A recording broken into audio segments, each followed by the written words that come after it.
Holy shit, do I have a quality of life update for you. Forget the next generation of consoles or the latest software patch. I got a new wireless mouse. And I swear to God, the immediate improvement in workflow and the elimination of that single terrible snagging cable has made me realize how much unnecessary friction we just, tolerate in our day-to-day work. It feels like a fucking miracle upgrade. It's the small optimizations that save the sanity, right? Yeah. Especially when you are, as we are, entirely burning the midnight oil. I think we both look like we're running entirely on caffeine and fumes right now. But hey, the content grind never stops. We owe it to you, the learner, to keep these deep dives coming. Exactly. And speaking of content grinding, because we are apparently masochists who enjoy juggling complex multi-year lore commitments, we are officially launching a new series today. We're going to be diving deep, source by source, into the entire narrative of Halo. Which is going to run right alongside our continuing beloved Final Fantasy XIII lore deep dives. We are not abandoning Lightning and her friends, not at all. But just a fair warning, learner, the Halo series will be less frequent because frankly, we only have so much shit left in the tank. We need to reserve some energy to navigate the paradoxes of Pulse and Cocoon. But today, we are starting at the literal chaotic beginning. We are tackling the first mission of Halo, Combat Evolved, the Pillar of Autumn. And we're not looking at it as a simple tutorial. We're treating it as the foundational document. This level is more than just an instruction manual. It's the ass blueprint for the entire Human Covenant War narrative, distilled into 20 minutes of pure claustrophobic chaos. Yeah, we've pulled together the Halopedia entries, the deep cuts from old Reddit forums, technical documents, and all the anecdotal evidence we need to really understand the initial premise of humanity's final stand. Our mission today, our deep dive mission, is to figure out exactly why this supposedly ancient garbage ship, the UNSC Pillar of Autumn, and its brilliant captain, Jacob Keyes, were the only two things standing between humanity and total fucking annihilation. Why did this ship survive the fall of Reach, and how did it end up being the only vessel with the payload and the personnel to pull off humanity's greatest tactical maneuver? Let's unpack this. Okay, so we need to start by addressing the biggest, most persistent lore question surrounding the ship itself.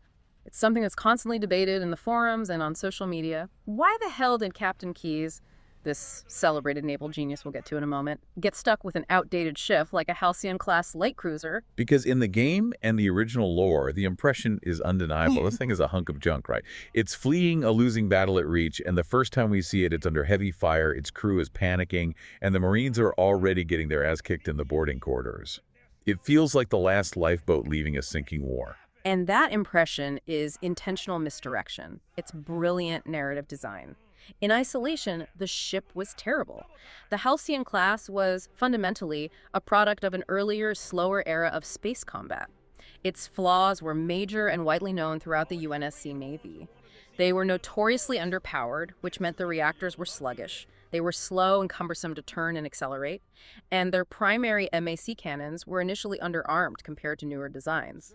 It just made them extremely expensive to maintain for their relatively poor performance profile. So if they were so expensive and ineffective, why were they even still in service? And more importantly, why was the Pillar of Autumn chosen for the most critical, top-secret mission in human history Operation Red Flag?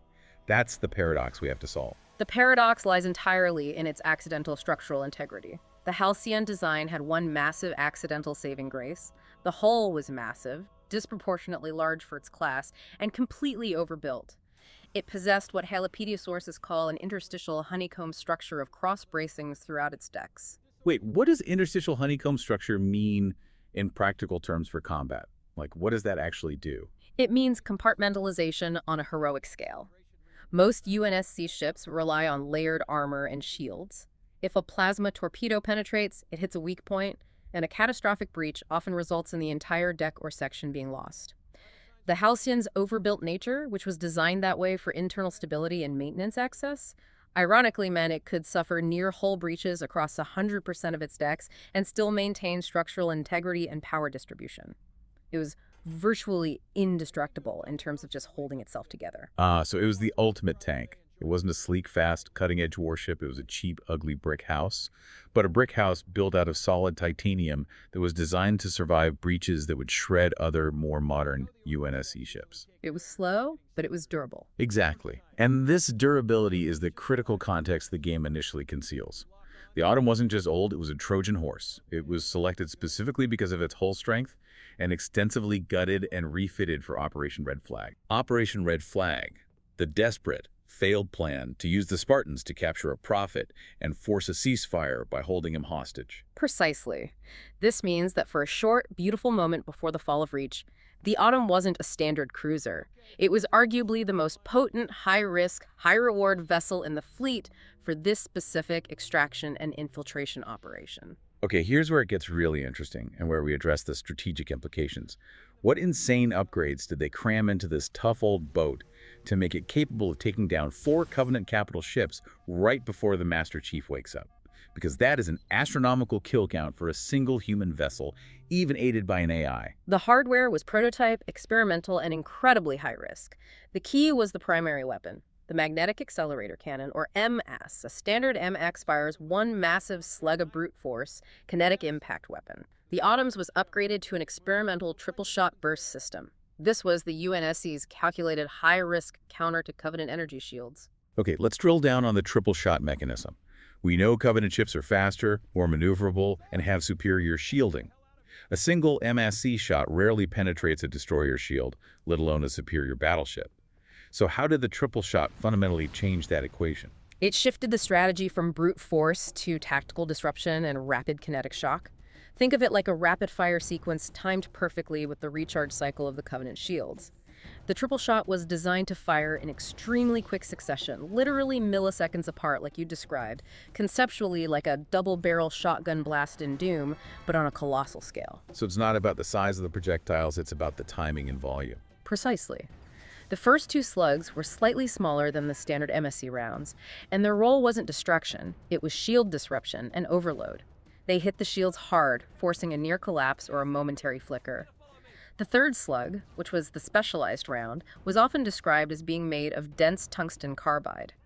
Because the Covenant shields were momentarily weakened or dropped from the shock of the first 2 rounds, the third slug guaranteed penetration, designed to shatter on impact and guaranteeing maximum internal damage through kinetic energy transfer. That is a phenomenal strategic shift.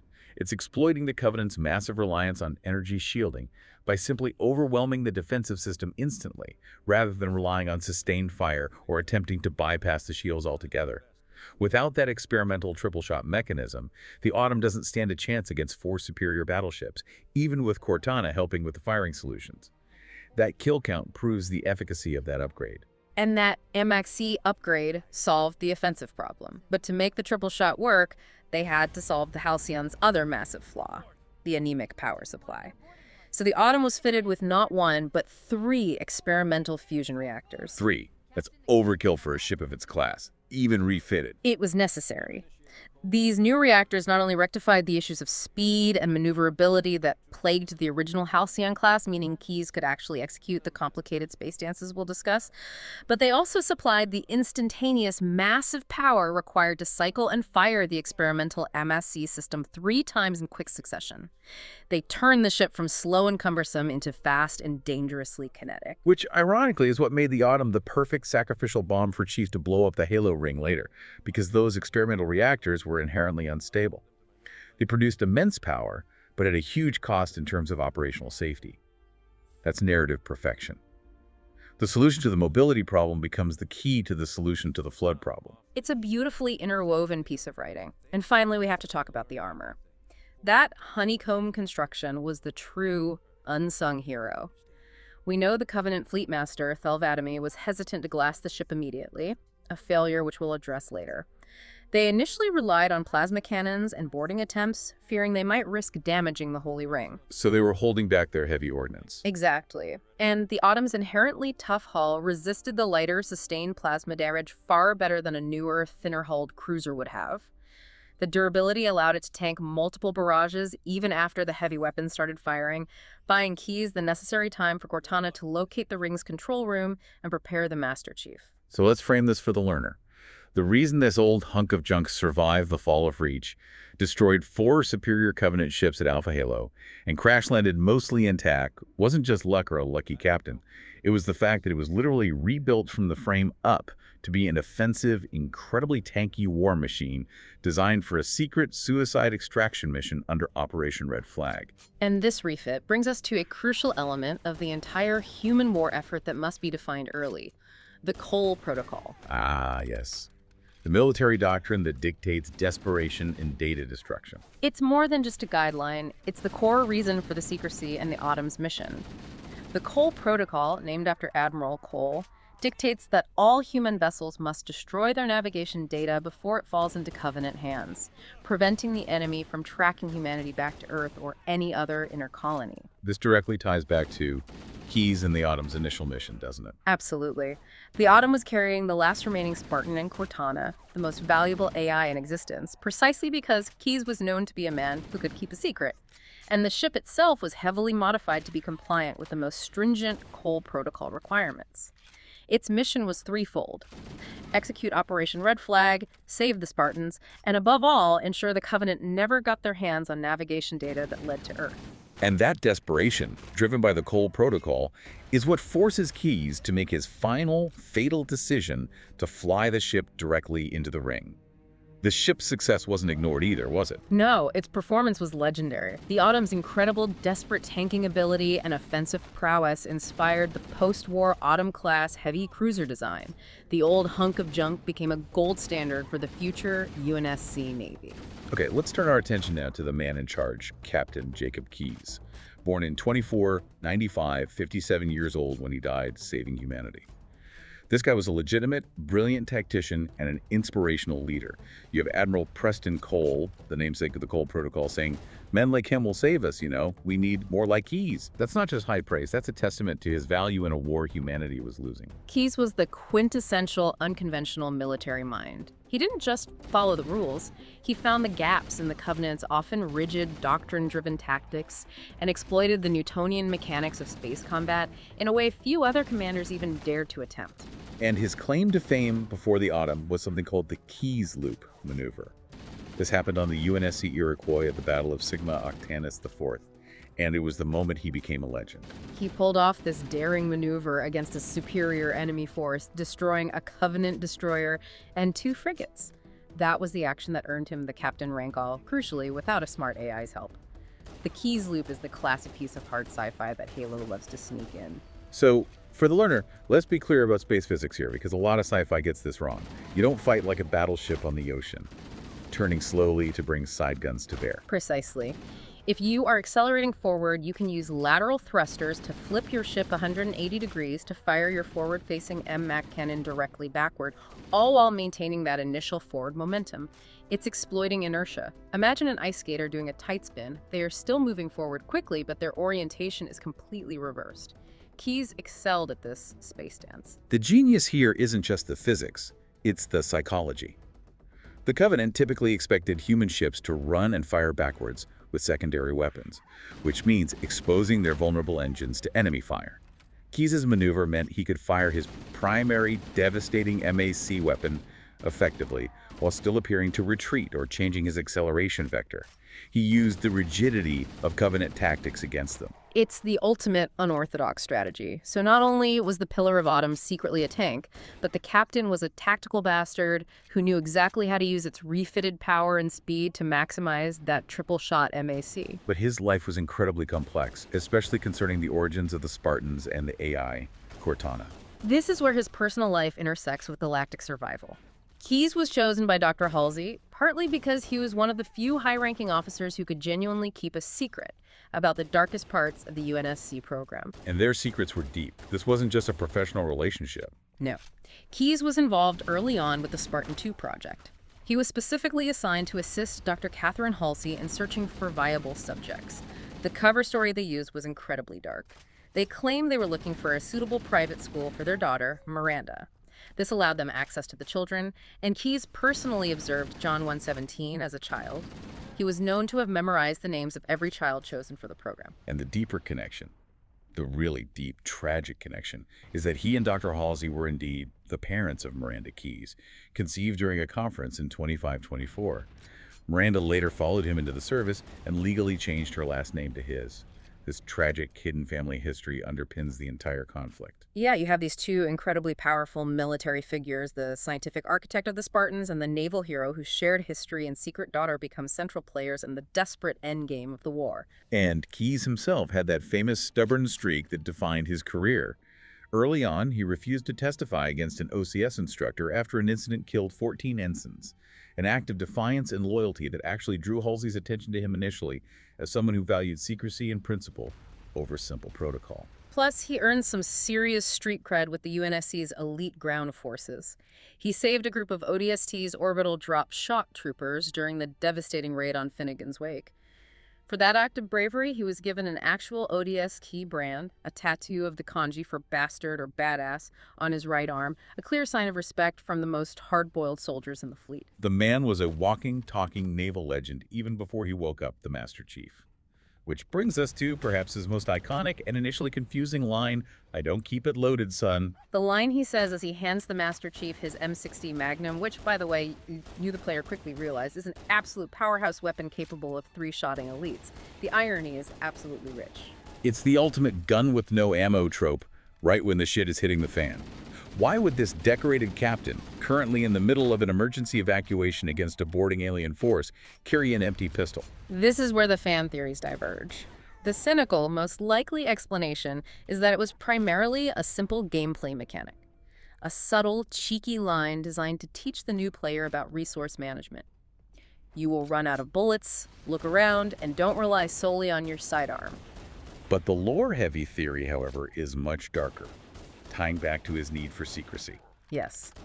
Some theorize his own crew kept the ammo separate in case he went rogue, which sounds extreme for a heroic commander. But given his stubbornness, his involvement in the secret Spartan program, and the high-level Cole Protocol secrets he possessed, it's plausible his personal security detail or executive officer maintained a silent check on him. Other sources point out that he had just come from the bridge where combat wasn't expected, and perhaps a Vizzy commander wouldn't necessarily reload a sidearm that had been fired during drills or on the ground at Reach. But the story-driven answer is the best one. It suggests he simply didn't rely on it. His primary weapon was his ship and his mind. And we know he wasn't unskilled. He later proved his competence with small arms when he killed an invisible Sankaili, an Osuna, lurking aboard his escape pod later using a borrowed Magnum. Unloaded or not, the man was a certified badass. And his end, like the Autumn's flight, was fittingly tragic and essential to humanity's survival. He escapes the Autumn in a Bumblebee lifeboat, Kilo Tango Victor 17. He gets captured by the Covenant and taken to the Truth and Reconciliation battleship. But his ultimate death comes not in combat, but from the terrifying new threat, the Flood. The moment the Flood is introduced, the stakes are instantly raised from a military conflict to a cosmic horror, and Keyes is victim number one in the lore. He was captured after the ambush at the containment facility and infected by a Flood pod infector. The Flood immediately attempted to absorb his mind, hoping to synthesize a proto-Gravemind and learn the location of Earth, along with all the force deployment, weapons research, and the entire history of the UNSC. This was the ultimate violation of the Cole Protocol. But Keyes fought back, even after succumbing to the infection. That's the depth of his stubbornness and his commitment to the mission. Yes. In a final, desperate, conscious act of willpower, he resisted the mental assimilation. The sources suggest he continually accessed non-vital, non-critical memories, like constantly repeating his name, age, rank, and service number, feeding the Flood a stream of useless, overwhelming data while concealing the critical strategic information the Flood really wanted. He delayed them long enough for John 117 to arrive at the facility. And that leads to the harrowing moment of the Mercy Kill. The Master Chief punches through Keyes' skull to retrieve his command neural interface, which held the codes necessary to destroy the Halo Ring by exploding the Autumn's unstable experimental reactors. He literally had to rip the keys from the captain's consciousness. Cortana's comment in that final, grim moment is truly haunting. She confirms she knew this was what he wanted. It's the ultimate sacrifice of the brilliant tactician. His final act was to turn himself, his ship, and his mind into the essential components for humanity's survival, ensuring the Cole Protocol was upheld, even in death. His daughter, Miranda, later accepted his posthumous Colonial Cross. Now let's move past the lore and focus dynamically on the mission itself, because the Pillar of Autumn, which occurs on September 19th, 2552, is not just a tutorial, it's a narrative and game design masterclass. It's the final act of desperation after the fall of Reach, immediately setting the tone that humanity is running and facing overwhelming odds. It's Bungie's masterclass in stealth tutorial design. They walk you through mechanics flawlessly without making you feel like you're sitting in a classroom, especially if you played on easy or normal difficulties. Absolutely. Think about the pacing. The moment you exit the cryothaw, you're forced to move around to complete the diagnostics. That's your basic movement, jump, and crouch control check. Then the crewmen immediately test your shields, depleting them and showing that they recharge a core tenet of the whole series you need to learn instantly. And they introduce little obstacles with perfect strategic clarity. You have the bent, damaged door after the service corridors, Right. which requires you to melee attack to open. That perfectly teaches you the crucial close-quarters bash move needed to save energy and finish off weakened enemies. Although one Reddit commenter pointed out the hilarious irony that this specific mechanical application, meleeing an environmental object to progress, is essentially never used again in the whole game. It makes it a silly Bungie moment of over-engineering the tutorial. But it works. They even introduce pitch inversion testing as an optional detail right at the start when you're calibrating the targeting lights. And if we look beyond the gameplay, the level structure itself tells a narrative about desperation and vulnerability. The early hallways are cramped, narrow corridors. Many players noted it feels initially like a Doom or GoldenEye-style corridor shooter. Civilians and Marines are getting their ass kicked everywhere you look, forcing you, the Master Chief, to focus on pure survival rather than combat dominance. This initial claustrophobia is key. Bungie, having designed the Marathon series, which was all about cramped, dark ship corridors, knew how to build tension. The level is actively misdirecting you. It starts tight, making you feel vulnerable, which strategically contrasts with the eventual open-world chaos you're about to experience once you land on Installation 04. But the immediate narrative punch comes from Staff Sergeant Avery Johnson's speech. This is peak shit-talking characterization, and the dialogue changes depending on which difficulty you choose, emphasizing the human tenacity theme. It's a great piece of dynamic dialogue that rewards the dedicated player. If you're playing on easy, Johnson is relatively calm. Men, keep your eyes downrange, fingers on your triggers, and we all go home in one piece. Heroic gets a bit more intense, acknowledging the odds. But you have to recite the legendary dialogue. That's the one that truly sets the tone for the entire trilogy, defining the conflict in terms of sheer human stubbornness. The legendary version is pure gold. It goes, "Men, we led those dumb bugs out to the middle of nowhere to keep them from getting their filthy claws on Earth, but we stumbled onto something they're so hot for that they're scrambling over each other to get it. Well, I don't care if it's God's own anti-son-of-a-bitch machine or a giant hula hoop, we're not going to let them have it. What we will let them have is a belly full of lead and a pool of their own blood to drown in." That immediately cemented the human tenacity theme. They might be outmatched, but they are not quitting. They are fighting for survival, not dominance. And the level constantly reinforces this feeling of being overwhelmed right up to the bridge sequence. Key's dialogue there is crucial in establishing the disparity of forces. A dozen Covenant superior battleships against a single Halcyon-class cruiser. With those odds, I'm content with 3, make that 4 kills. That line, spoken so calmly, perfectly illustrates the strategic disparity. The Autumn is massively outnumbered, yet thanks to the refit and Cortana's superior calculations, a reference often drawn back to Durandal, the AI from Bungie's Marathon, they managed to achieve that astronomical kill count. And we see the Covenant adaptation too. Cortana notes they are utilizing the UNSC LifePod airlocks to attach their boarding craft. She calls them clever bastards for turning human engineering into their invasion points. They are learning quickly. That vulnerability is hammered home in the dramatic visuals as you approach the escape pods. You watch the other Bumblebee-class shuttles, the SKT-9 Class 3 lifeboats, launch out of the airlocks, often identified by their phonetic codes like Lima Foxtrot Alpha 19 or Whiskey Tango Foxtrot 1, and then you see them subsequently get hit by enemy plasma fire and explode moments after launch. That visual is a gut punch. It proves the overwhelming danger, but it also signals a key narrative point. The Covenant aren't just trying to destroy the ship, they're trying to prevent escape and acquisition of information, upholding their own religious doctrine of keeping the Holy Ring pristine or following the orders of the prophets not to let humanity escape. And the Chief's final act in the mission is just pure Spartan heroism, devoid of dialogue. He reaches the last available pod, LFA-43, and finds a panicked Marine who had just been thrown to the ground by an explosion. He picks the guy up and literally throws him into the life pod. He literally throws him to safety, prioritizing the life of a standard soldier over his own comfort or even his own need to sit. He then grabs a handhold, refusing a seat before commanding the pilot, "Punch it." It's the ultimate display of duty. The final visual is Cortana confirming Key's final, desperate, cold, protocol-driven plan. I knew it! The Autumn's accelerating. Keyes is going in manually. The Autumn flies past the lifeboat, taking heavy plasma torpedo fire, accelerating straight into the Halo Ring's atmosphere, transforming the vessel from a cruiser into a massive sacrificial piece of kinetic energy. And for those curious learners who enjoy the funky development details and Easter eggs that layer this experience, the level is rife with them. The voice acting is a great example.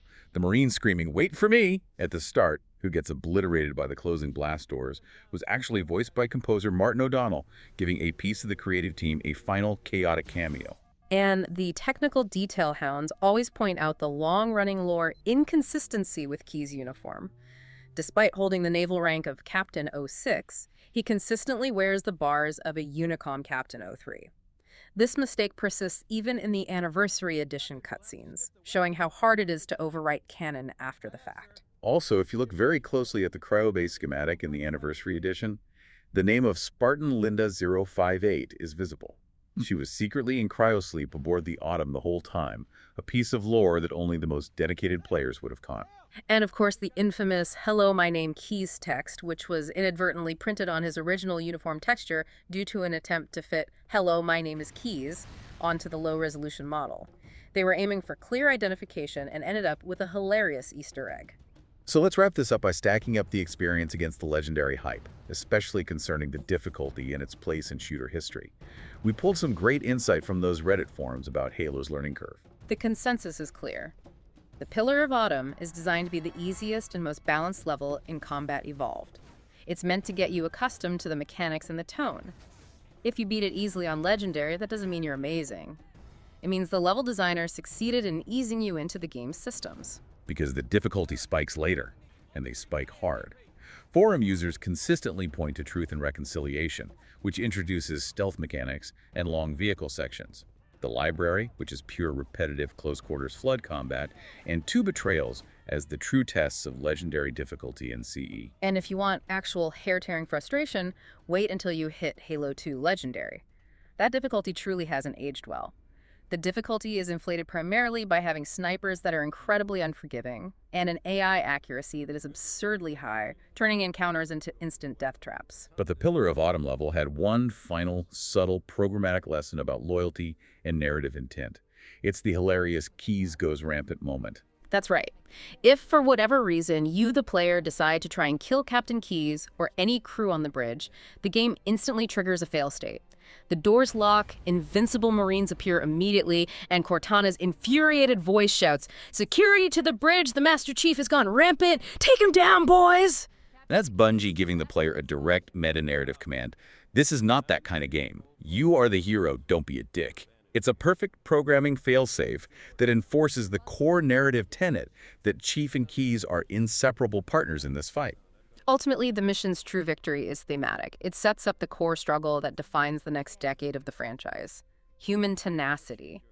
Humanity may be inferior in almost every technological and numerical way to the Covenant, but the will to win means they will not quit. They will steal an old ship, fill it with experimental reactors, strap on a triple-shot M-MAX-C cannon, fly it into the unknown, uphold the Cole Protocol until the very last drop of blood, and sacrifice the captain to deny the enemy a victory. So let's quickly summarize the core takeaways for you. The Pillar of Autumn was secretly a supercruiser designed for a high-risk extraction mission, built like a tank despite its old model, and equipped with a game-changing M-MAX system. Captain Keyes was a certified naval genius who outsmarted the Covenant using Newtonian physics and resisted the Flood invasion long enough to conceal the location of Earth. And the first mission perfectly established the desperate, overwhelming tone of the entire war while seamlessly teaching you the rules of engagement. And why should you care about a 20-year-old game's opening level? Because this initial deep dive shows that even the most straightforward mission is layered with lore. The ship's existence and Keyes' death are critical narrative and technical failures for the Covenant that ultimately allow for humanity's long-term survival. The ship was sacrificed and the codes retrieved to destroy the Ring, preventing the Flood from spreading across the galaxy, which was an infinitely worse threat than the Covenant. And here is the provocative thought to send you off with. The Covenant Fleet Master, Fel Avadami, the eventual Arbiter, was ultimately held responsible by the Prophets for letting the Pillar of Autumn escape reach and crash land on Installation 04, a failure that directly led to the Ring's destruction. If the Covenant had simply glassed the ship immediately, as their doctrine usually dictated, rather than attempting to board and capture it because a minor prophet ordered them to preserve the holy relic, would the Covenant War have ended right there? The human desperation, driven by the damn fucking Cole Protocol and Keyes' sacrifice, driven by the need to keep Earth safe, directly led to the Arbiter's existence and eventually the Great Schism. Think about that for a goddamn minute.